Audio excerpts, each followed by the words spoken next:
Good afternoon. I'd like to welcome you all to the Fabriano exhibits and our activities today. We have two wonderful artists here. We have Javier Gomesoto, was born in Mexico City in 1962. He started his career in advertising, and after several years started working and teaching in pencil, charcoal, oil, and watercolor media.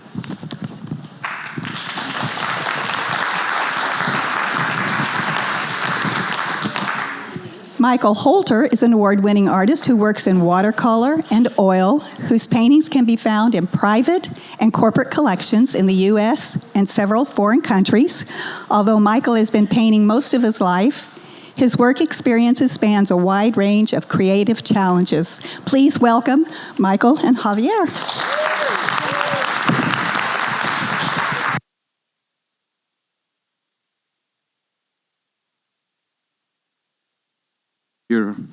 Yeah, this is great. I don't know how we're supposed to do this. Do we take paintbrushes and duel or something? Do like this? Yeah.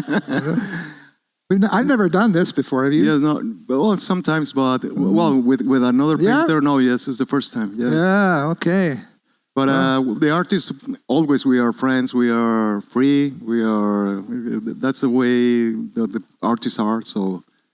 I think never going to be a contest or something, a competition or something like that. Actually, I see what he's going to do over here, and I think I'd want to watch him. And me also, I like your. So I don't know how that's going to work. Beautiful. Well, I guess we should. Yes, I want you to, if you want to. You want to? You have yours. No, you're going to show you now, or you? No, go ahead. But, go ahead. Well.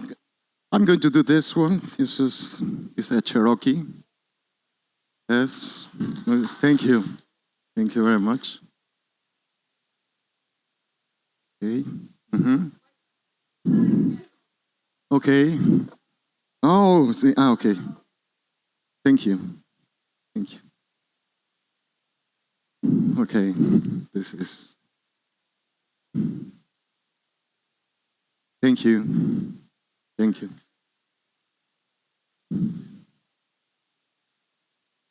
Yes. Yes, I just use it just to a little, I don't know, 2 seconds, and then I'll return to the table. Yes. Yes, so yes, can help, but I don't know, maybe I will. Thank you.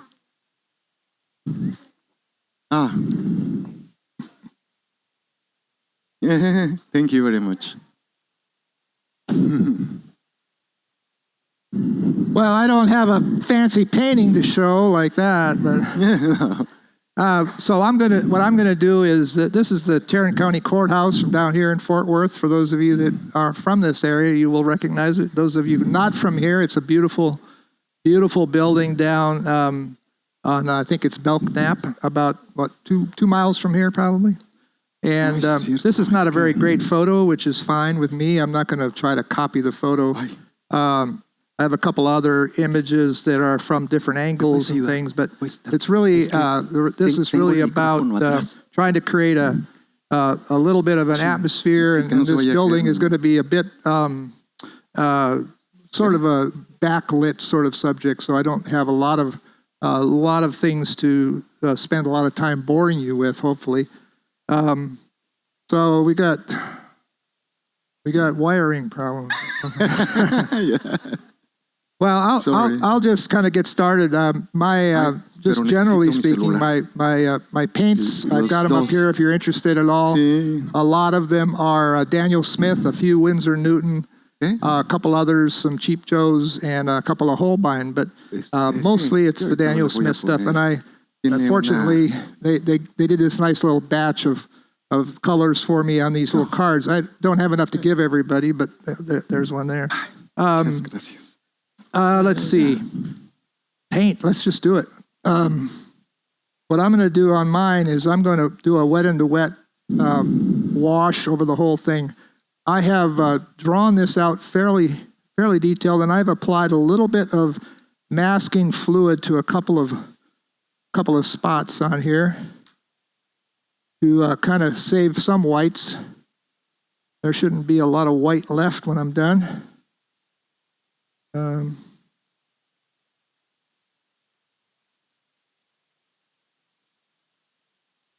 so far, it's looking good. You all having a good time? Yeah. I definitely am. Well, you going to ask, or you just wondering? Oh, okay. Yeah, I am. I think so. I like to let it sit a little bit. This paper, by the way, is the. I forgot to tape the bottom. How about that? I usually tape all four sides. I don't stretch it. I just tape it. And then this is the Fabriano Artistico. I haven't been using it that long, but I'm really liking what I found with it. So hopefully it'll do the trick for this. Bill, a friend of Lauren. So thank you. I'm going to make just a big, general, bold sunlight coming across, real colorful. Hopefully it'll make sense. And sometimes, watercolor's that way. You don't always know what you're going to end up with. The creator of the Dilbert comics, Scott Adams, said that creativity is allowing yourself to make mistakes. Art is knowing which ones to keep. Well, so watercolor lends itself to lots of opportunities that way. So, as you all probably are fully aware. So I'm going to try. The sun's going to come across here somewhere, hit the ground down here. Michael, can I say something? Yes. Yeah. Yeah. Thank you. Thank you. Please. Well, I'm going to start. Always, I used to start with the background, but now when you have it's a little of experience, you can work with the white paper around, so it's okay for me. But now I'm going to start with the things that are around the face, and then I will start doing all the characteristics or and the character of the face, right? Go on, Michael. No, I'm out of things now. I don't know what to say. I've got to try to make this look like something here. No, I generally just thought this would be an interesting demo because there will be lots of color, and I didn't know what the system here would show, and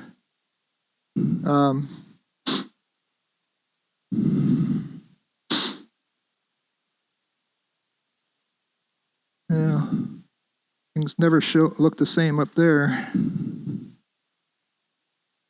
Using this kind of brush because it makes you free, feel free to make the movements.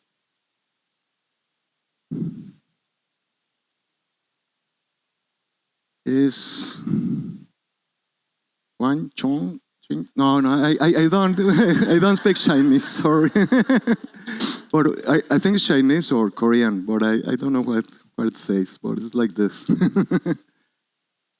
Can you make the traduction for me? No, I don't know what is it, but it's very good.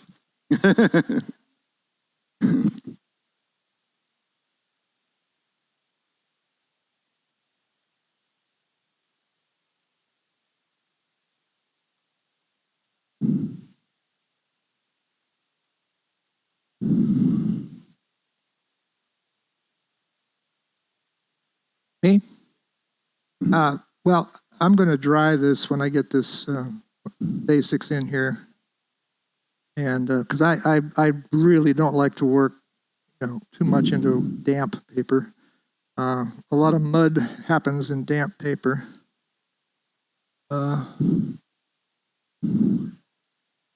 My yellows are what are they? I have a cad yellow white and a new gamboge, and I kind of mixed them together, and then I went into the cad orange and some cad red medium. It's pretty garish there.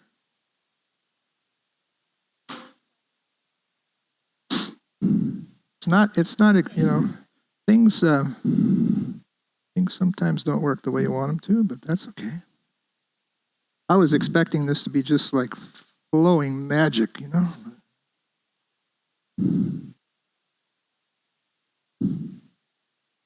A little more.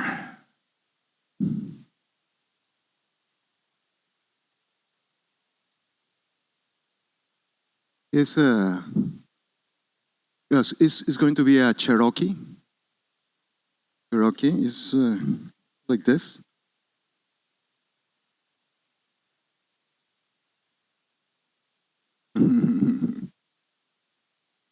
Thank you.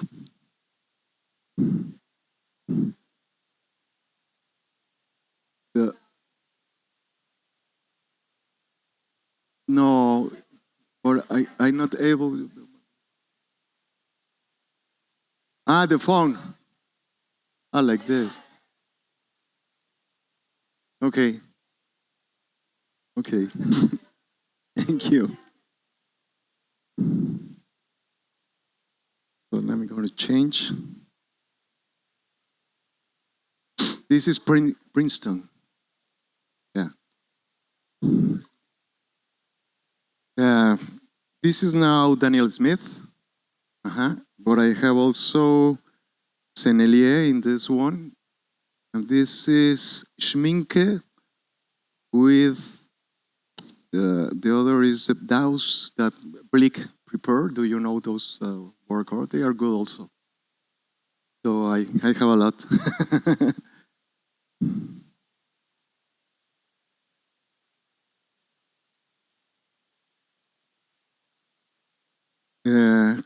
That's a question of can be an answer. It's a paper from India.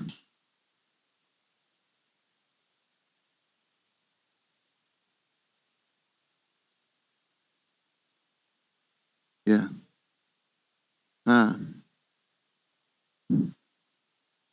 Yes. Yeah, ship. That's good to know.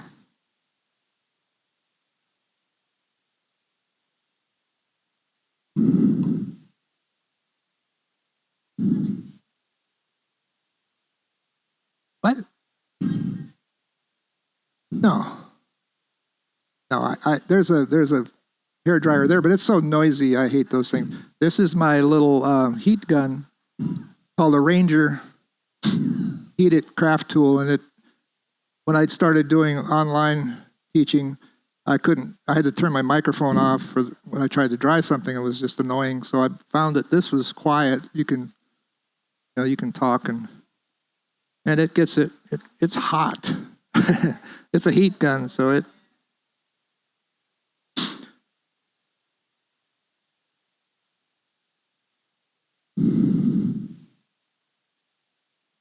So this should dry pretty quickly.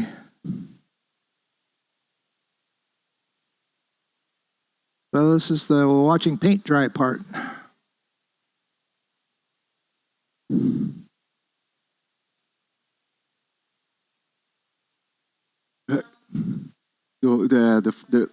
The first drawing, or I don't know. It was I did the drawing like I don't know 20 minutes, more or less, or maybe yes.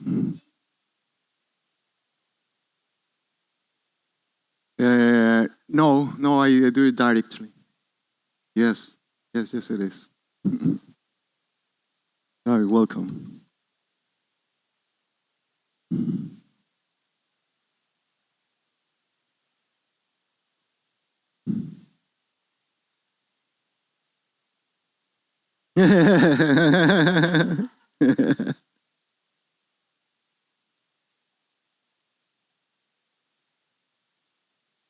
All right.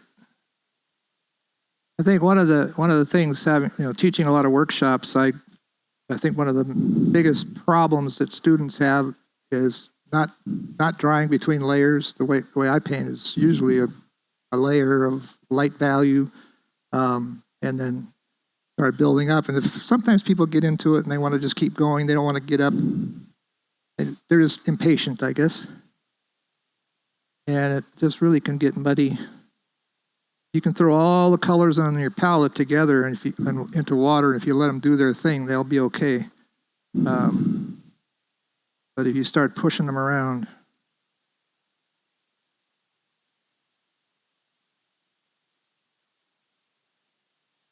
almost ready.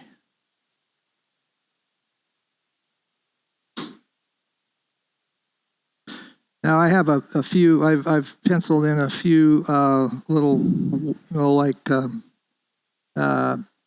umbrellas, or like a sidewalk cafe feel or something here. I'm going to, and I painted over those just to get some tone on them. I didn't want them bright white or anything. I think what I'm going to do is just mask them with some masking tape. And masking can be overdone, but I also need to do this bottom edge. I forgot to tape it down. I like the white crisp edge you get when you take the tape off, and then I just ruined that. How did I do that?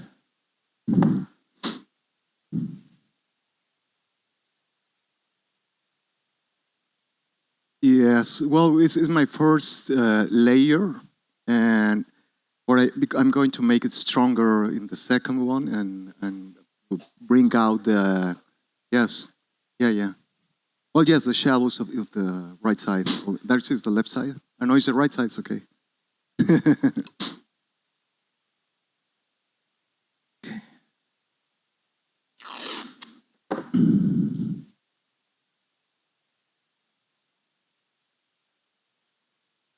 What is interesting is I made 3 of this one.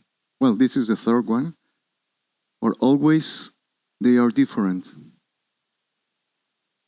So it's because maybe you are another one every time you you paint. You're not the same one.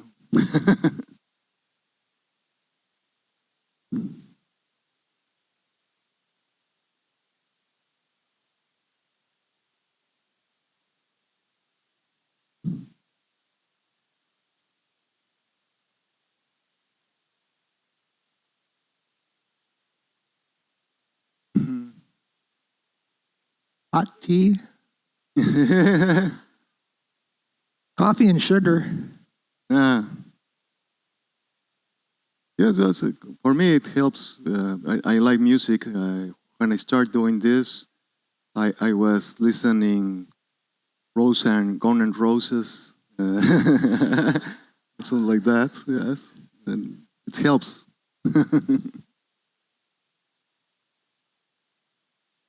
There's 3 little triangular shapes that are umbrellas or canopies, kind of a restaurant canopy or something.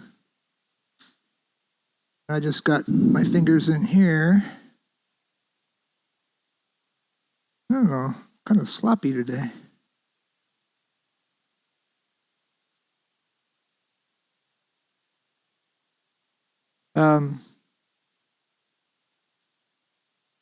You're asking about what gets you motivated and all that. It's Stephen King said, the writer, said that amateurs wait for inspiration. The rest of us just get up and go to work.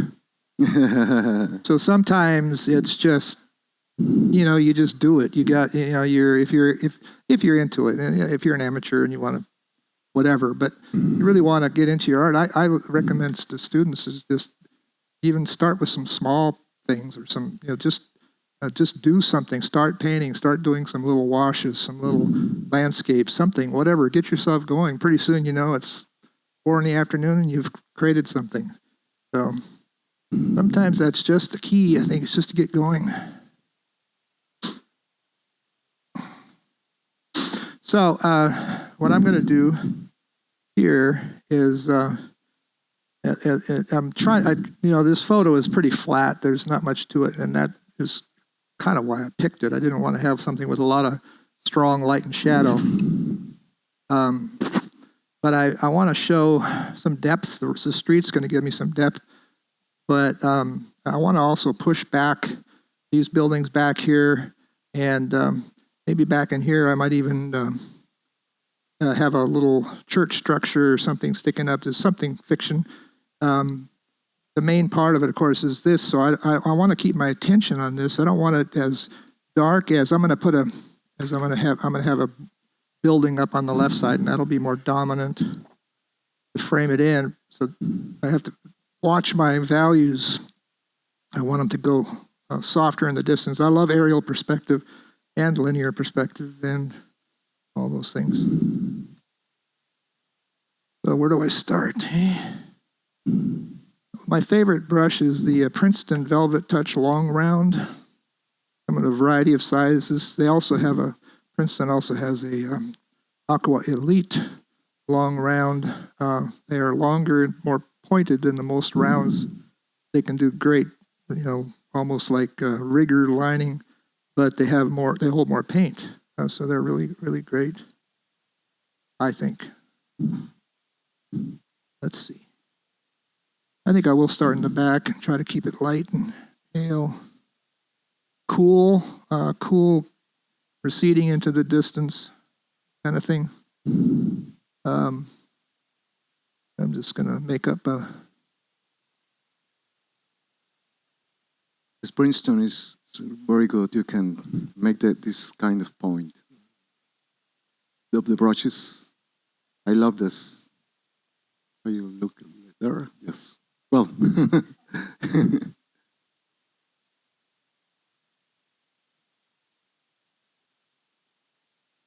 sharp, that's the word, yes.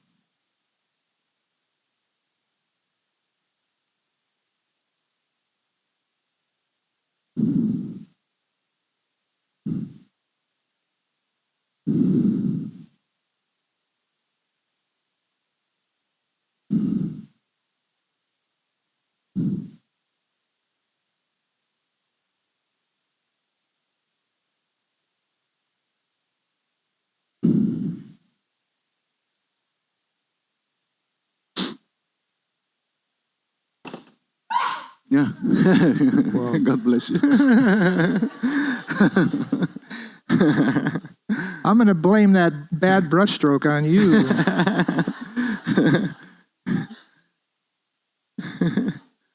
Well, that was good. I liked it. Look how my brush was after this. No. Okay. I'm going to dry that too. I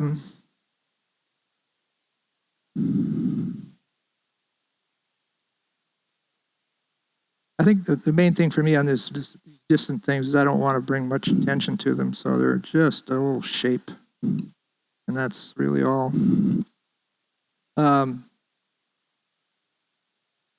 We just, my wife and I just came back. I taught in Cotswolds in England early this summer, and it was phenomenal, just wonderful.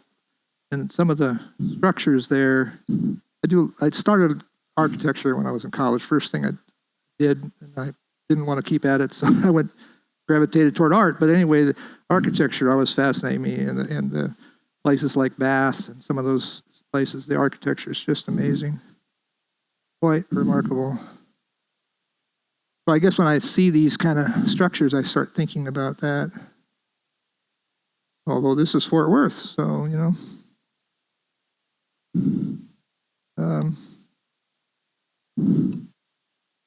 anybody asleep yet after lunch? No. At lunchtime, it's tough to be alert after. Hopefully, you all had some lunch.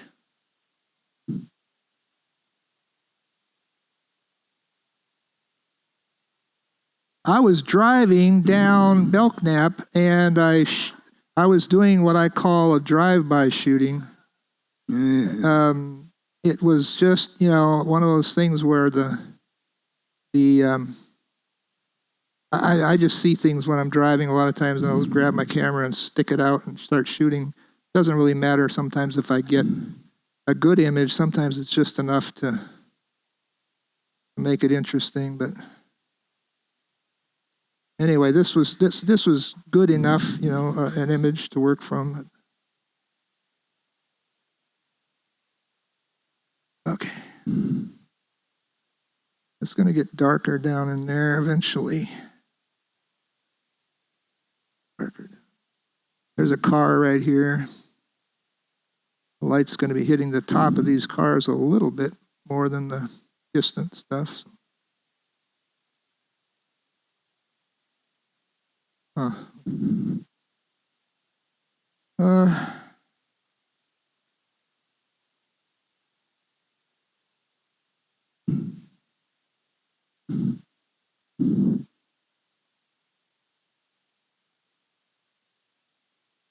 Which color what? I use many because I think everybody can have reflections of the atmosphere where you are. So yes, I can use sometimes 11 colors. Yeah, to arrive to these colors.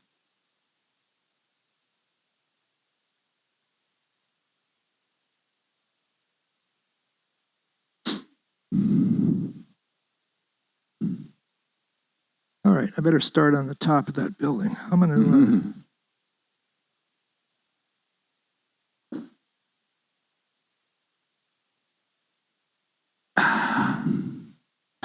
That's pretty low. That's pretty low. That'll work. Yeah.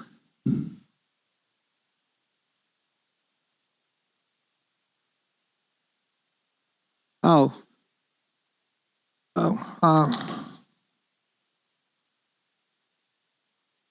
It's close.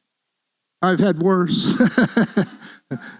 Sometimes the cameras really do mess up or oftentimes they do actually. And then I've got these shadows in here. I was going to say I was going to do some hand puppet things. Get Kermit the Frog or something. Okay, so my basic premise on this is this whole structure is more or less backlit. There's some light hitting the sides. That's where I put a little bit of masking fluid, and so it's just going to be a passage of color. I'll try to break it down into chunks a lot of times because that seems to help me when I'm doing this kind of thing. So there's this main tower is one section, and then there's these domes here that are a little different color. They're more like that green copper stuff. So I can break it up by doing that one first, and kind of keeping it simple that way. Up into that. Oh, here.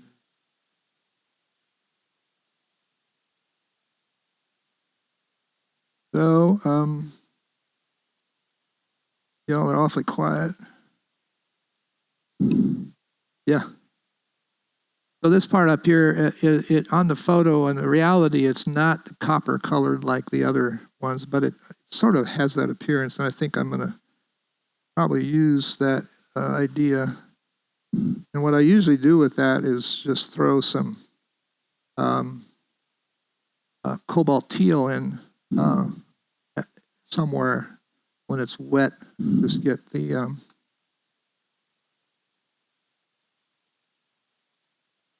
feel that I want.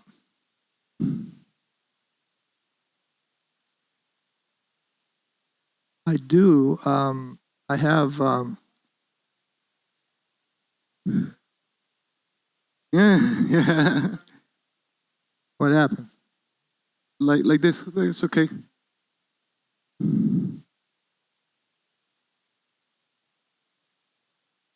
The quinacridones are, powerful colors. I like. I use a lot of. My greens are often made from ultramarine blue and quinacridone gold. I use a quinacridone violet, which is super strong. Maybe I can do this. Oh, something like that. Thank you. Yeah.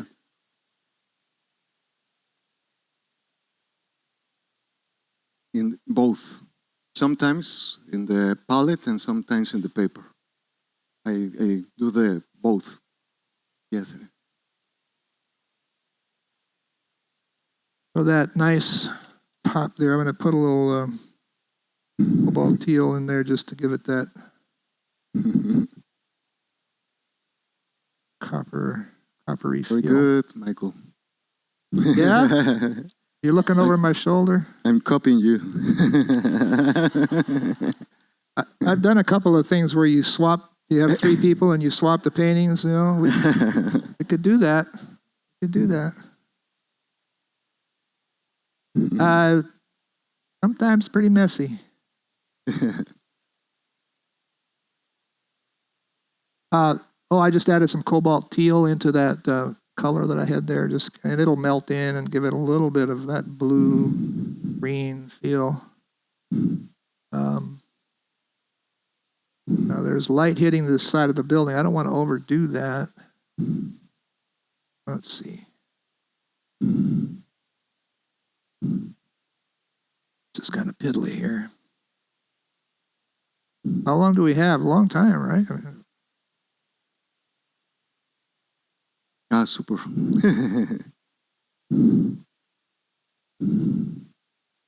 So I'm. I used to finish. Sorry, Michael. No. I used to finish the face before everything, and then because I don't know if you saw the dress is like this movements without constructing very much. So, but I pretend that the face is optical center of the painting.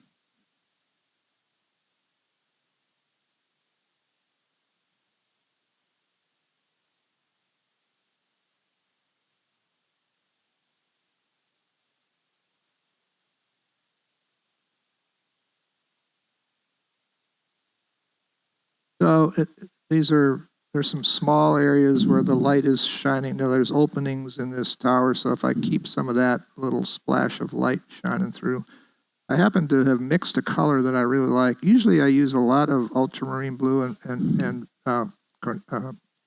burnt sienna for my grays, my browns, and sometimes adding other little colors here and there, but that's my basic go-to color mix I use. So that's what I have, and this particular combo turned out I like what's there. Sometimes you like it better than others, and I usually shift it around a little bit. I might add a little raw sienna, kind of give it a little more yellow, which is kind of what the building is on the photo here.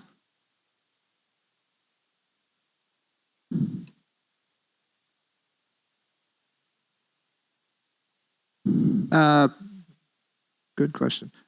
Most of it's the cad yellow light, the new gamboge, and a little bit of the orange, cadmium orange, and then there's some ultramarine blue. I guess that's a little bit of, there's a little bit of the red, the cad red medium in there. I usually work in 3 values or thereabouts, trying to keep a simple range of values. So when I do this middle value, I'll come back and do some darks at some point. And for the most part, that's as much as I need to do.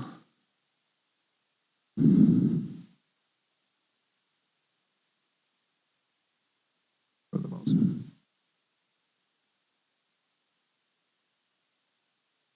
Now,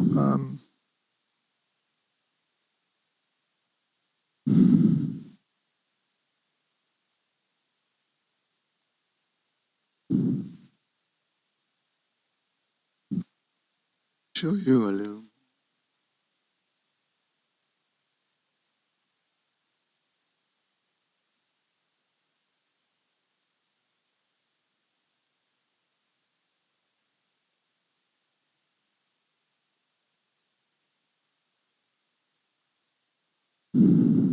now if I think I need to, I could take some sepia or neutral tint, something really dark, and put a little, there's some real dark notes in here. Still wet, so you don't have to make it, really perfect. You just let the moisture will move it around enough to give it that impression that you want. Just a touch of some darks here and there. I didn't do anything with that clock face, which I should do something, I guess.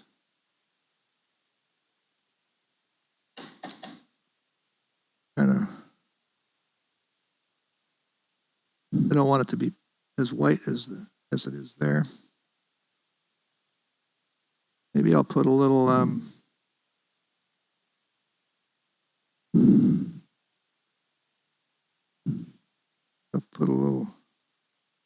opaque, a little lavender. Fun.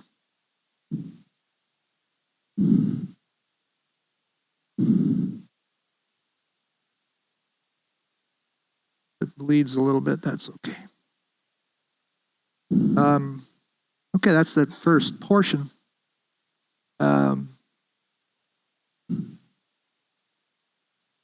Sometimes like this, I paint the sky and kind of loosely, and then I go, yeah, I should have done more. I wish but I don't want to go in there when it's wet and mess. Then it'll get messy. Try to leave it, and then it's amazing. Sometimes you end up with your main subject matter just sort of making the back work. I think that's working okay. I think. Well, you may not, but I think so. So now that value there, I want to have that value similarly on much of this. I want it perhaps a little lighter in value over here as I go, perhaps. We'll see. I use this fairly small brush for this because I'm sort of just painting these little areas this time.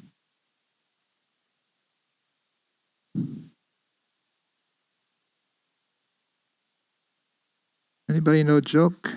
Yeah. Ian, you must know a joke.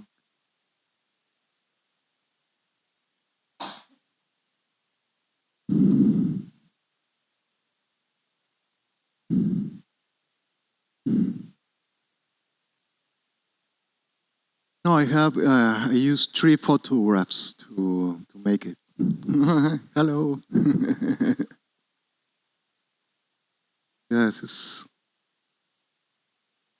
it's more interesting to make your own character.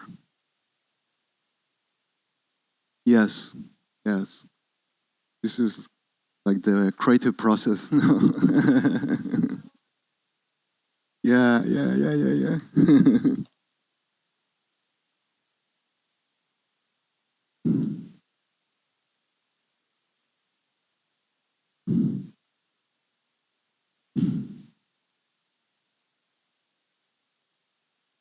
There's a little bit of that cobalt teal in there.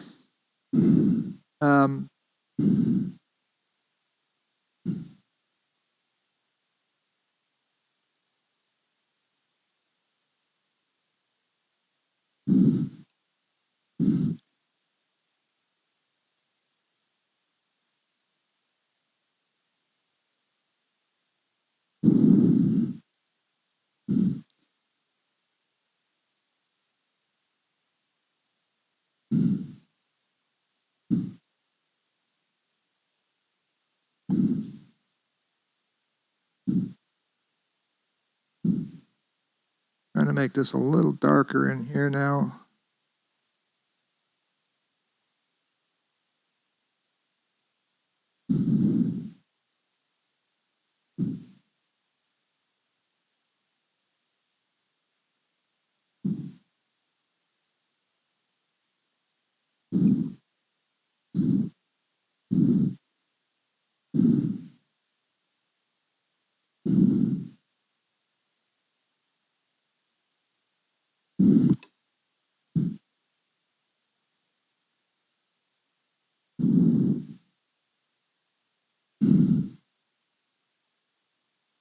I've participated in the show, the Fabriano show, for several years. Never have been able to get over there, and I am thrilled to be able to see the work that was in this year's show. Beautiful. Yes, it Beautiful stuff. What a great representation from around the world. I don't know if there's anything else like it.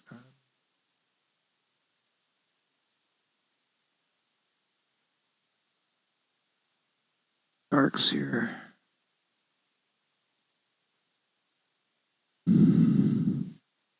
Next some of these shapes a little bit in here.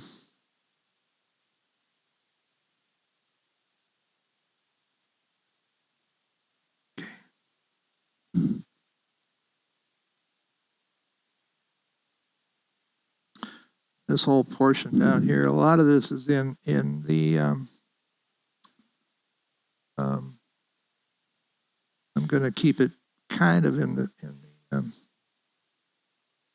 soft mode right now, depending on what I do down below. There's all kinds of trees in here that I might need to figure out how I'm going to fit those in. So, my what? Oh no, that's totally dry. Yeah, I dried that. It may, yeah, it's all dried out.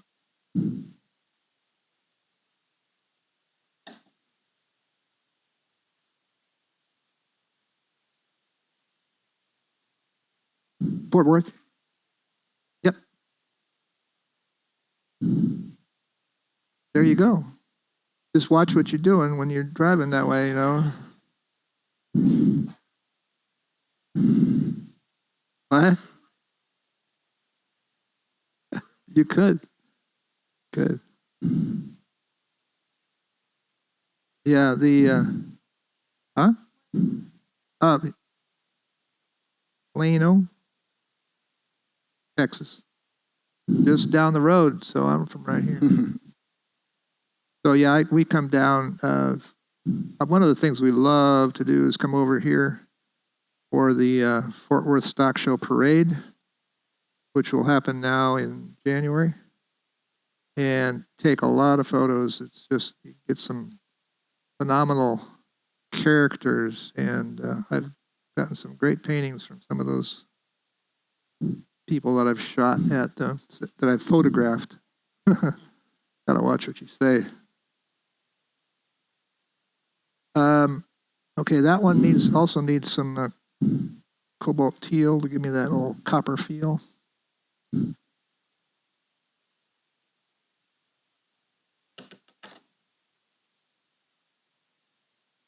even if it isn't exactly right, it's kind of fun.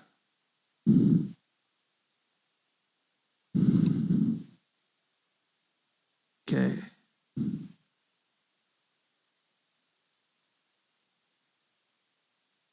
All right. This one?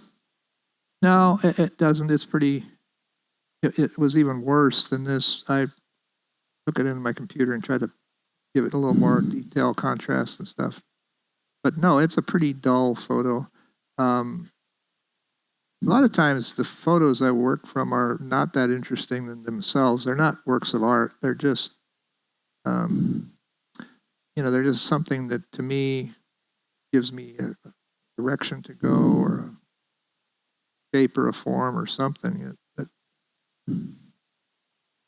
I think this one needs a little teal. What? Yeah. Well, I use now like seven more or less, 7 colors. Some green, some purple, blue also, cobalt blue, and cerulean blue, and sometimes there isn't a little part of the eye, for example, and then I go to the, how it's called, is the forehead.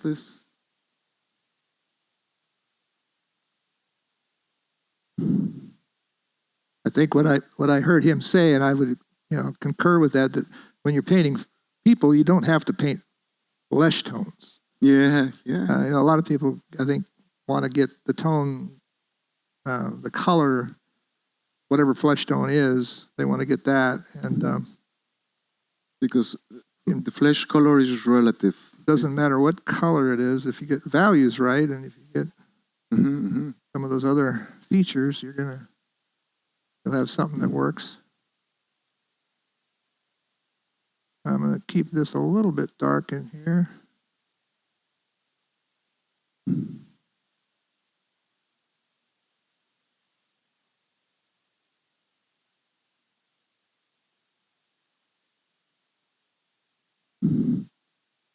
And sometimes in the same country, the people are really different. They have different skins. I try to, because maybe somebody is more sensible to the sunshine.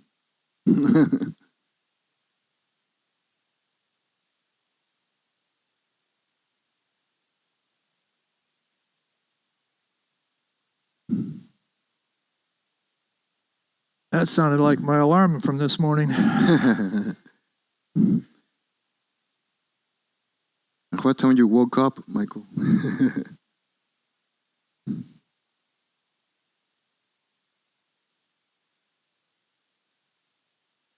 Yes, I use digital reference, but I can use a photograph too. Yes. My answer is no. I don't always.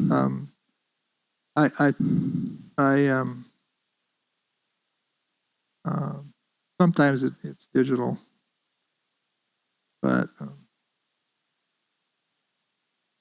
I kind of like I like using the digital because you can enlarge, especially if it's certain kinds of things you can get in there a little easier than with a photograph. Sometimes the part you want to look at, too small.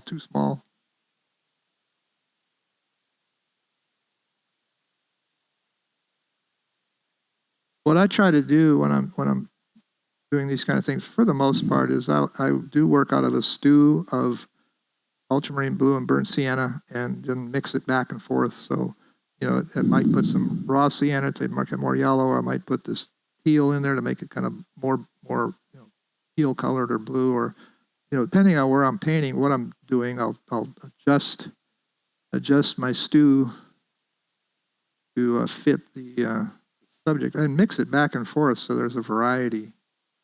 I kind of like that personally.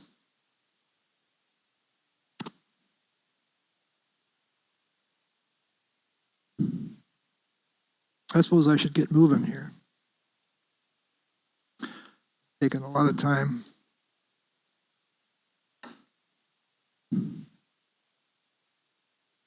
Let's see. Go with a little bigger brush.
I've kind of kept this pretty accurate. A lot of times I'll change things a little bit more than I have on this.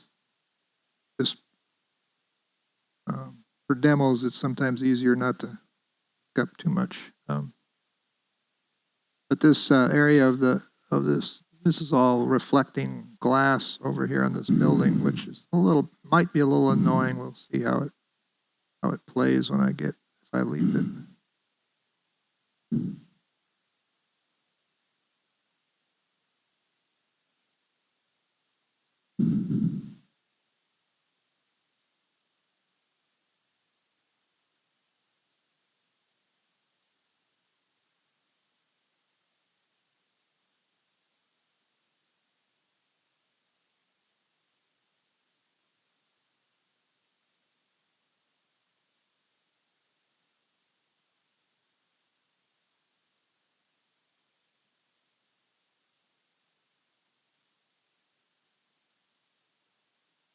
Oh, the reference. Yes. Well, what I did in this case, in this time, when I went to Fabriano and other places to make a demo, I used to have the photo, and then I start drawing at the same time, and then starting to make the painting in front of everybody.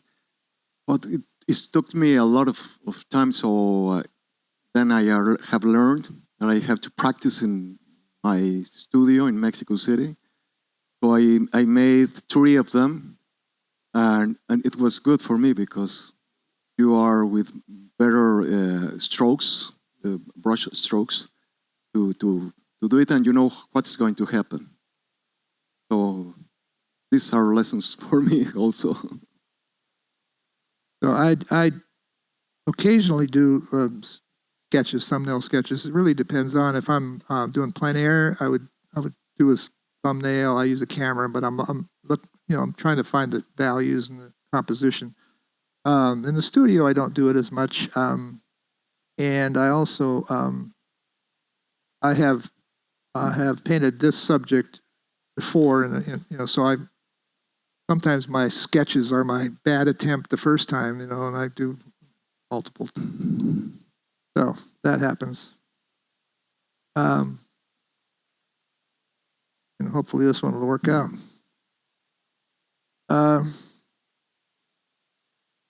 Okay.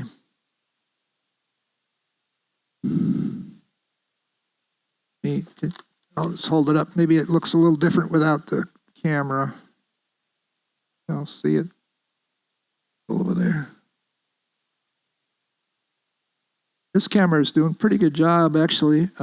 Sometimes they're really off in color and really off in everything. Let's see.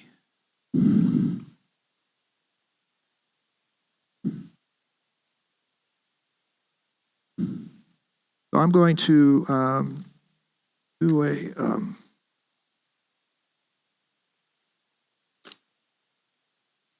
strong dark here on this side. Let me try this first.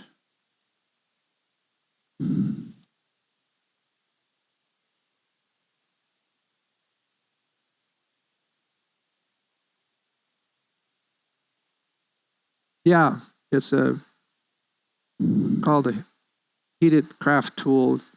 I guess they use it for craft stuff. Heated. Ranger is the brand name on it. You look it up already? Oh, yeah, Amazon. Hey. So I'm going to on this side here. I'm just gonna lay in a dark side. I'm just not going to worry too much about this building here.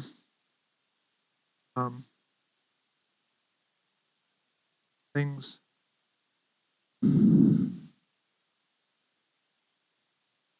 I could make it more detailed, but I think it's just enough to give it a little shape and contrast.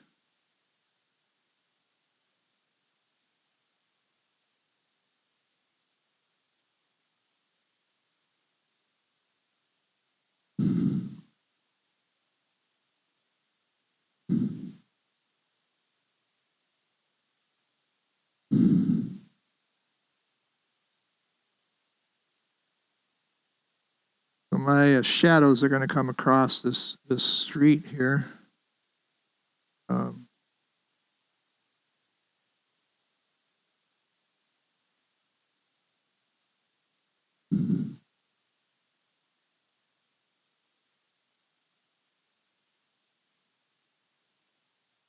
Various shadows. This car is going to have some shadows. I'm just going to put some of these in so you can kind of see where I'm going.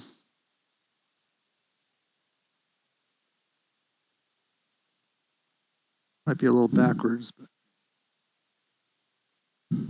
and I'm going to do some darks behind these umbrellas and around these cars. I got to fill in that. Just, oh, you would ask. It's just some of the stew, ultramarine blue, and burnt sienna and some variety of things. Now there's this underpainting, of course, of the yellows and the violet there that's affecting the color. So there's not much color to this.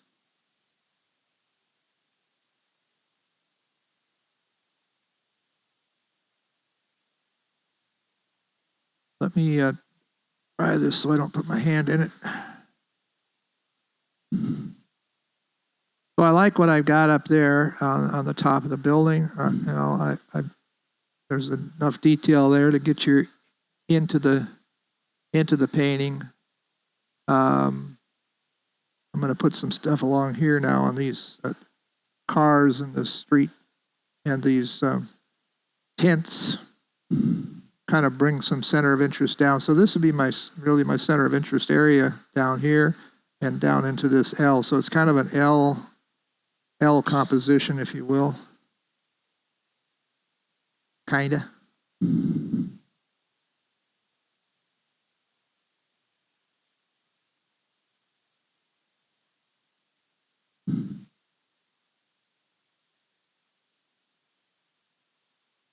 I think I need to take a look at my partner back here.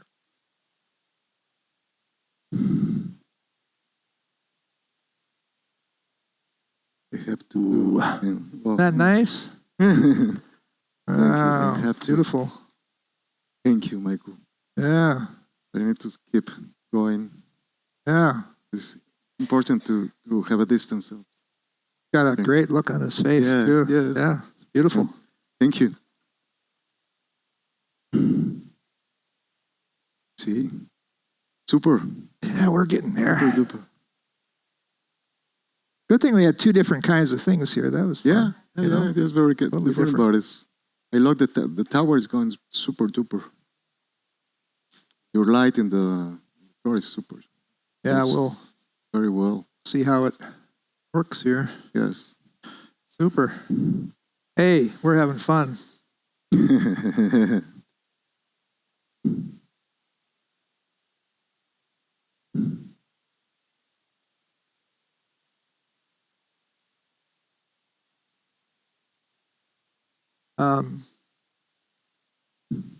Okay, let's see, I didn't do anything.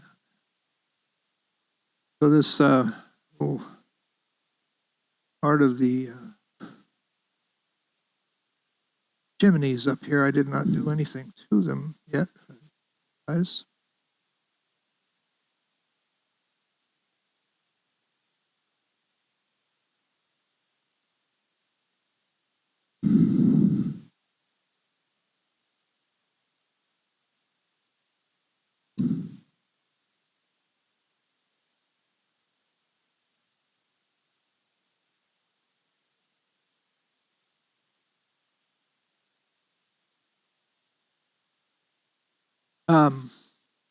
Yeah.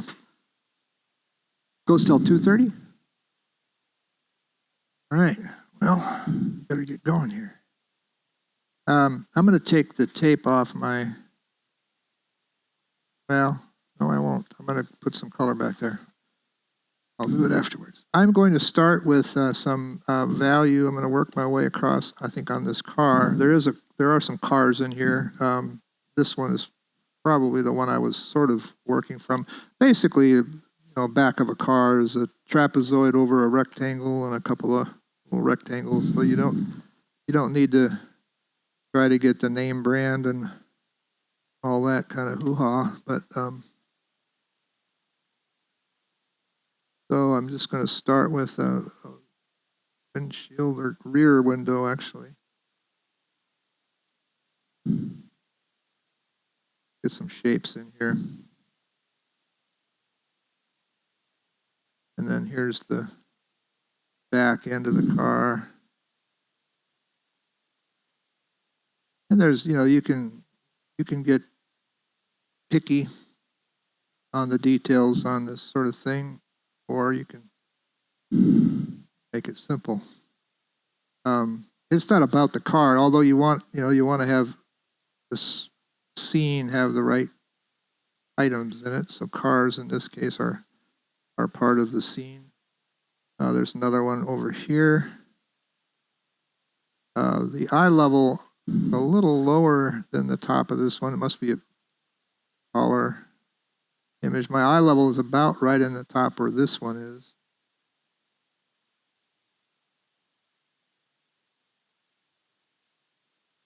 So my figures should all hang approximately on that eye level line.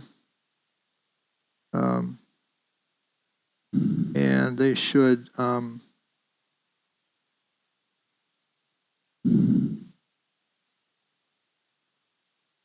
be like if I have this right in here and I have a figure here, his head would be somewhere in the same range as the top of this car. Or over here, there's a figure. I had penciled in a couple of figures here. These are just suggestions of people.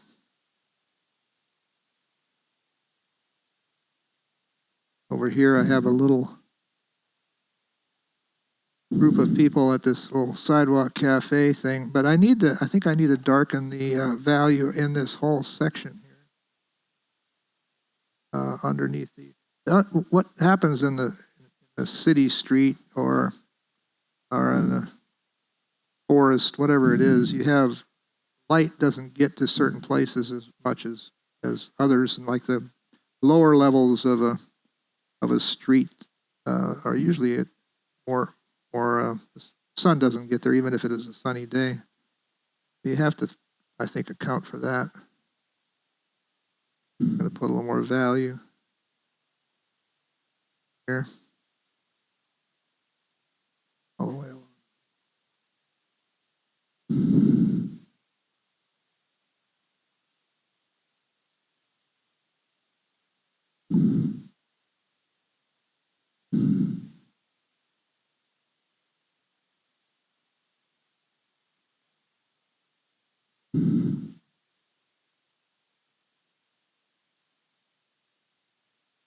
The still a little damp. I think I can put the rear tail lights in there. Let them bleed a little bit.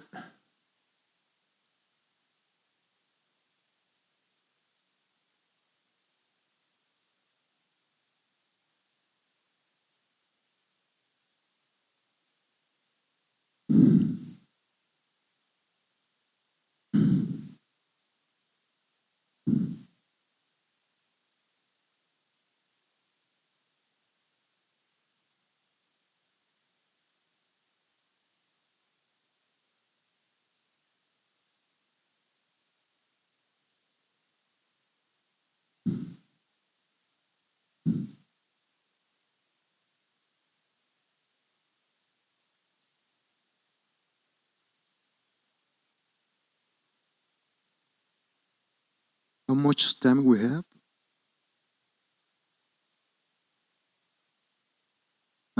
Okay. Half hour. Okay, thank you.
We are putting them to sleep, Javier.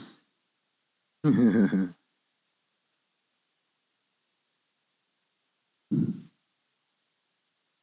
I mean, This is the perfect time to ask a question.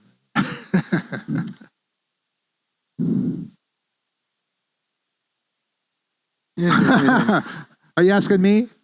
Javier.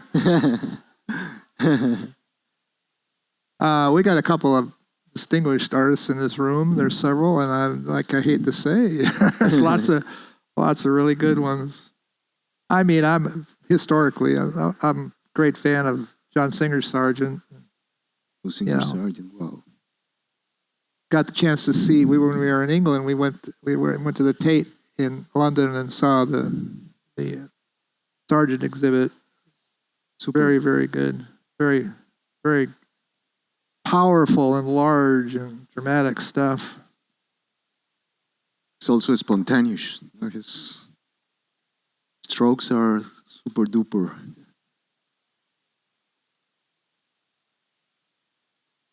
I beg your pardon? Most used, for me, burnt sienna, ultramarine blue, or if you see my paints over here, I have large tubes of those because I do a lot. And I use the Winsor & Newton of those because I don't like the burnt sienna on some of the other brands. I just like that better. What about you, Javier? Well, I use Winsor & Newton also. And, well, I discovered Sennelier. They are good also. And I have Blick here also. Yours are Windsor? You're talking about those two, but then a lot of them are Daniel Smith. Daniel Smith, yeah. They are very good. Yes, I'm using some of them.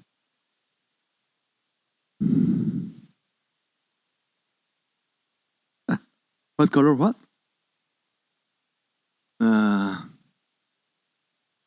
The ultramarine blue. Yes, I love it. French.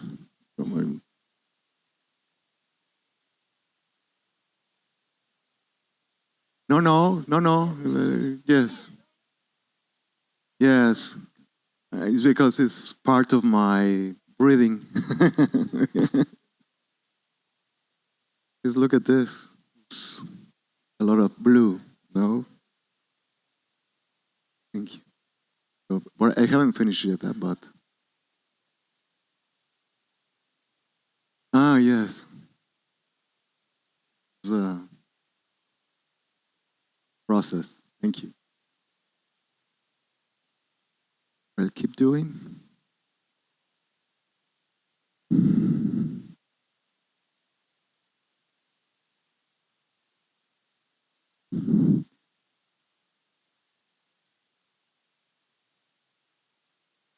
But I'm just doing some sort of shorthand here, trying to, and most people don't know what shorthand is anymore, but, back in the day, you had the person who knew shorthand knew how to make symbols and make them mean more. And I think sometimes that's what watercolor needs to do. And so in this case here, I'm just putting in some little marks to indicate this sort of crowd back here. And I can fix them into detail later if I get that far. Probably won't. Probably won't.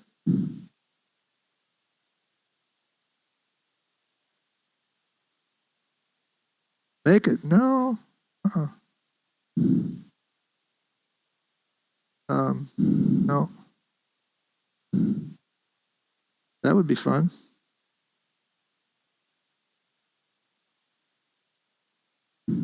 All right. So I think there's a few little areas where I need to do a little detail, actually up in here, the clock, and up here.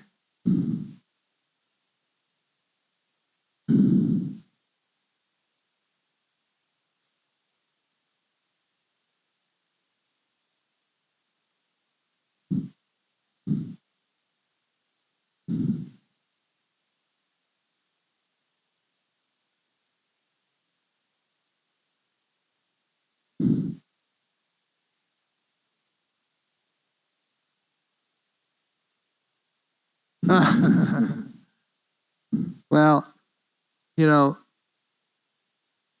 this building, it's like a lot of these Texas towns. I did back in the day, I had this intention to do all the county courthouses in Texas, but there's 300 and whatever, and about I mean half of them are buildings like this. They're all built in that same era. I mean, Waxahachie and all these towns have these beautiful courthouses. There's a few that are like little one-story brick things or block things, but there are a lot of really beautiful buildings, and the rest of the town is just a Texas town, but their courthouses are amazing.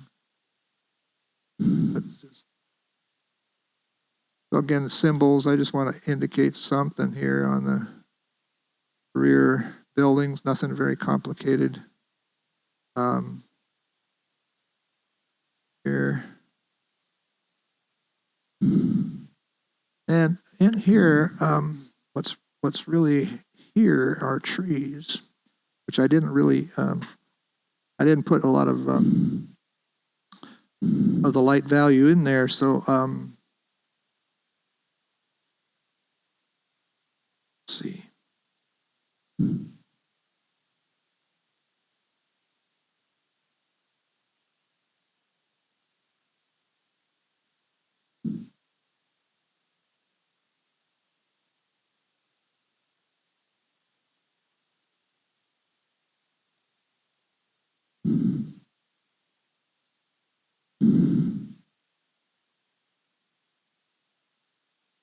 So my go-to green is, as I mentioned, ultramarine blue, quinacridone gold, and undersea green, which is the same. That's the Daniel Smith undersea green, is the same as ultramarine blue mixed with quinacridone gold. So it's a little quicker way to get to the green. Well, most of them do. I have the Daniel Smith. Thing is, they quit making the properties, the chemicals, so I know the Daniel Smith folks had a stockpile of it for a while. That may be all gone now. So they're making it's sort of synthetic, not exactly the same as it used to be. I'm looking for a real kind of a neutral green here. Nothing too nothing too exciting. Since I have all this sort of subtle, I want all the light to be up there and not in these trees anyway. So.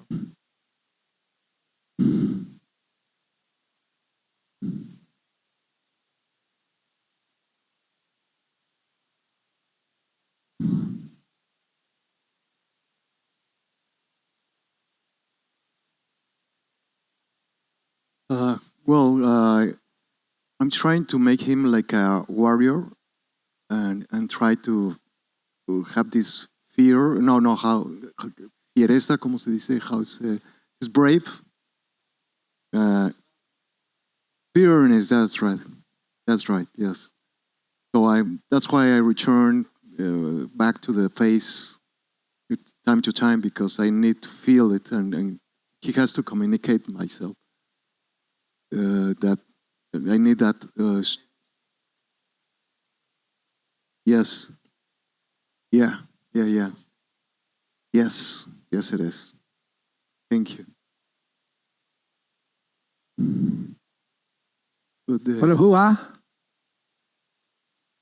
It's gold. It's quinacridone gold. So, but I could do red. You like red? I'll put red. Put the red. Yeah, why not? I make typically I make a lot of my tree paintings. You can see some over here. They're built. A lot of times they're built with a lot of color that's just splattered together, and it's just a fun way to me, it's a fun way to create something of interest. And it's, it's watercolor after all. Now, this is a little small area. It's a little hard to do a fun, really exciting part of it this way. But anyways, it's fun.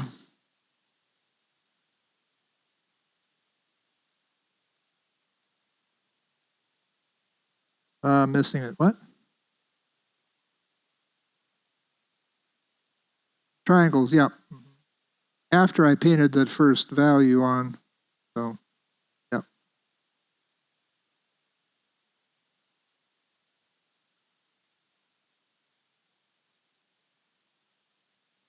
Burnt scarlet.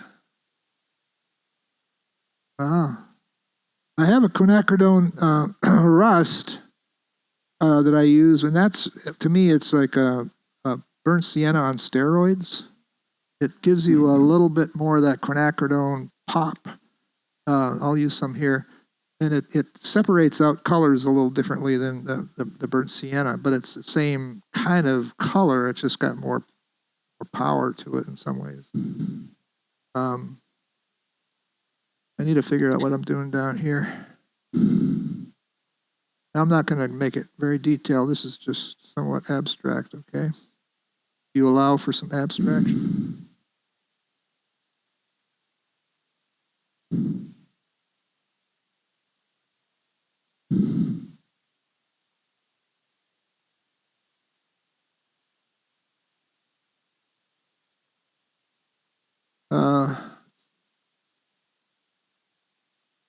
There are a few light poles in here that are,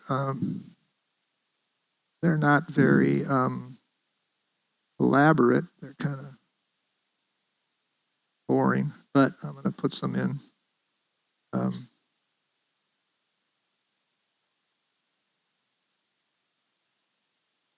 I'll add a little something to them.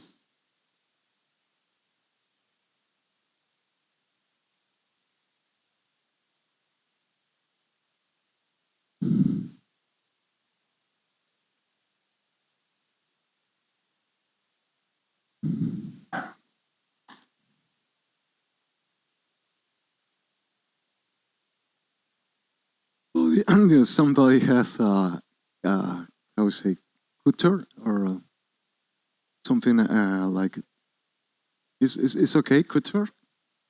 Yes, like a knife just to make to blow out a light, un cutter, or like a knife is like the. Is well, maybe yes, I have one like maybe it can. You need a. Do you have like that? Can you lend me? Yeah. Okay, Oh yeah. thank you. Yeah. We're in this together here. Thank you, Michael. We're in this together. We can't stick together, Javier. We don't want to lose the crowd and have them getting upset or anything.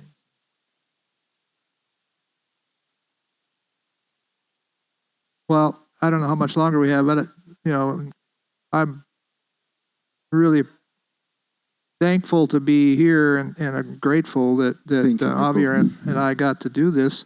We are. It's just really a wonderful experience. The show is great. I'm sure you're all enjoying it. It's just phenomenal to me. It's good. Yeah. Yeah, well, our treat. I'm not going to get any detail into these figures here. I don't think that'll have to. Yeah, I did. Yes. Sí, of course. En la pantalla. Yes. While I'm drawing this.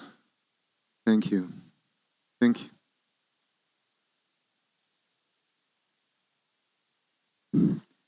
10 more minutes, please.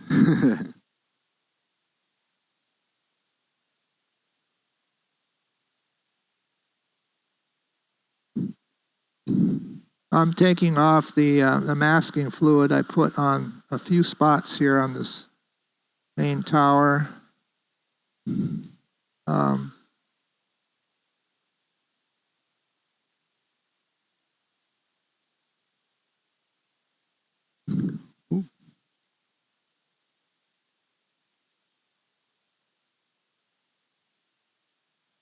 Try to keep a few just pure whites of the paper.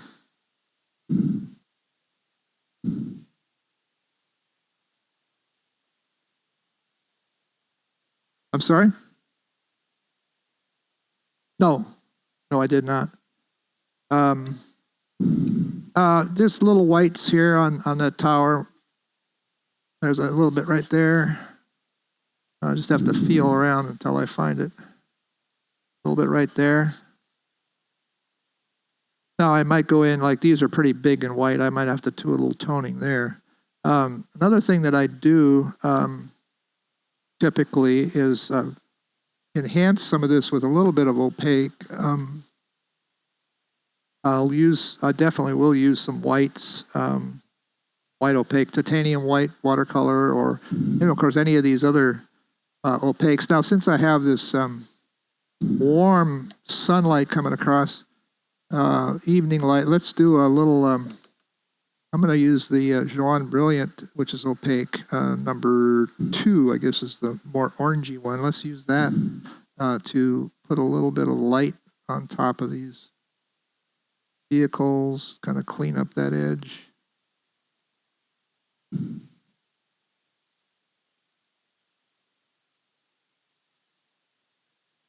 Yeah. Yeah, you know, you don't want to cook it, but yeah, it'll come off.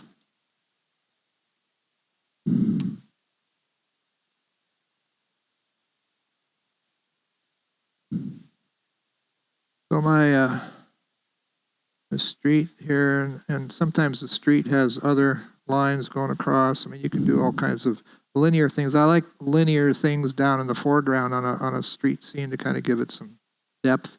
I would like to have a figure standing here, but I think I'll avoid that right now. Won't do that. Maybe I'll put one over here for fun. Just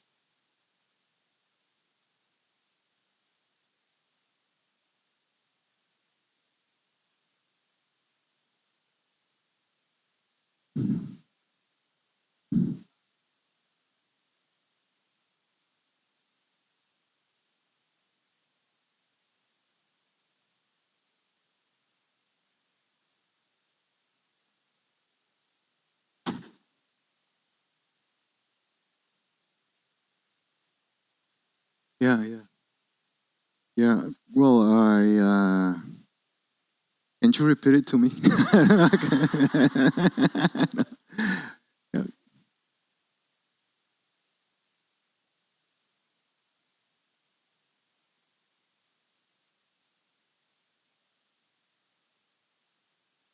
Yeah.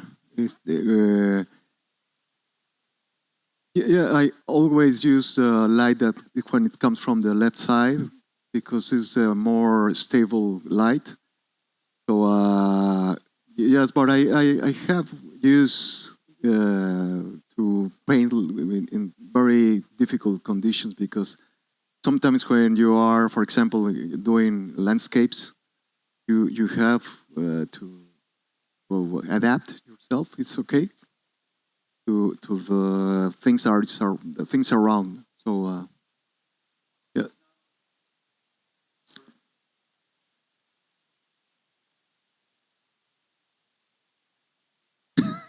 Yes. No, welcome. was that a question for both of us? And what was it? Can you remember it?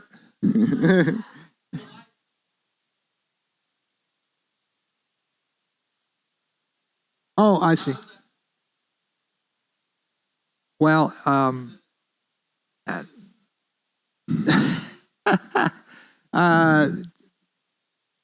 when I'm in my studio, I have control, or if I'm, which is the most control I have. When I do plein air painting, you don't have much control sometimes. And I do a lot of workshops and do a lot of demos with different lighting, different cameras, different. You just have to put up with it. It just happens. There's not going to be any perfect situation. The colors are good here relatively, which kudos to Adrian and the team. But sometimes color just gets really skewed with cameras. So I think this is actually pretty good. And I don't mean pretty good. It's good. Really nice. Yeah, I think that's a big thing. I'm going to take the tape off and just call this a painting.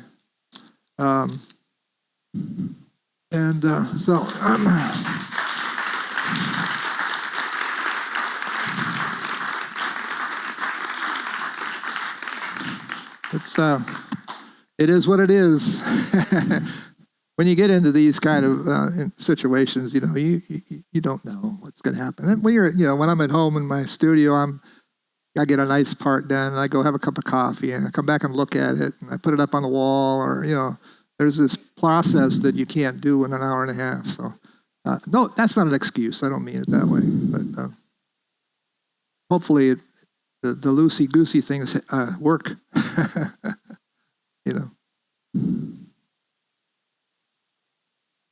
Yeah, the trees, that was kind of... No, it's okay. It's okay. Huh? Somebody say. Thank you. Oh.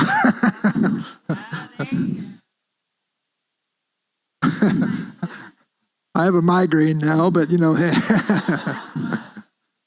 there's people over in the corner over here. How you doing? Your hometown. There you go. See? Yeah. Yeah.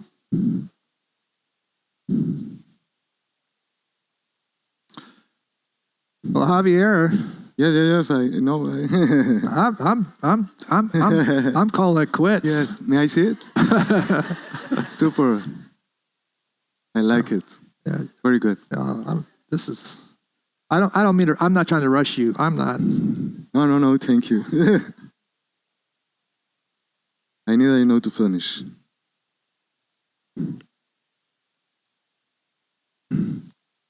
Oh, okay. 2 minutes, yes. Yeah. Yeah, well, I'll leave it up here for now and let people see it, but yeah. It's because I did it very super big.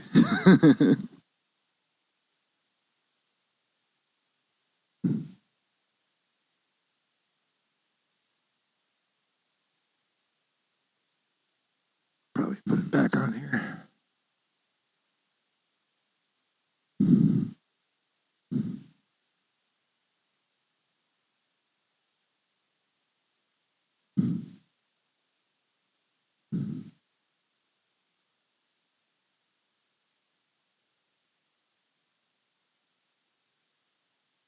Well, finish.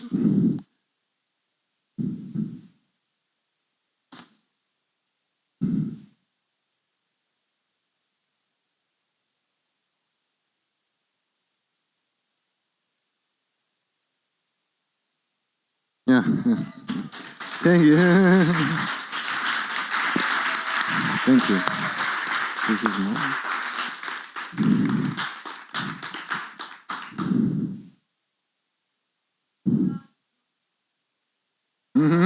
Thank you.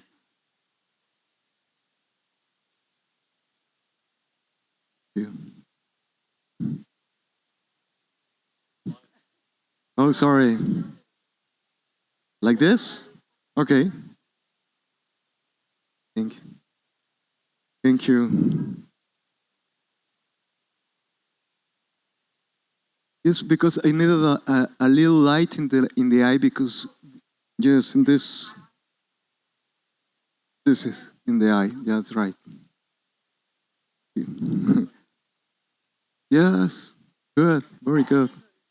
It's Indian. He sell it.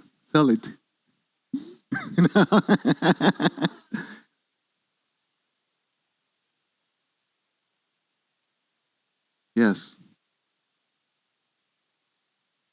I like it. Very good. Yes. Thank you. Beautiful. Thank you. Thank you very much.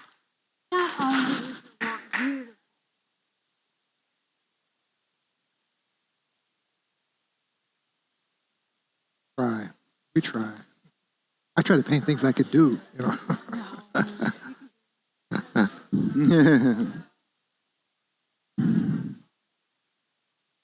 Here, why don't I Thank you. Thank you. move it over this way here so people can see it?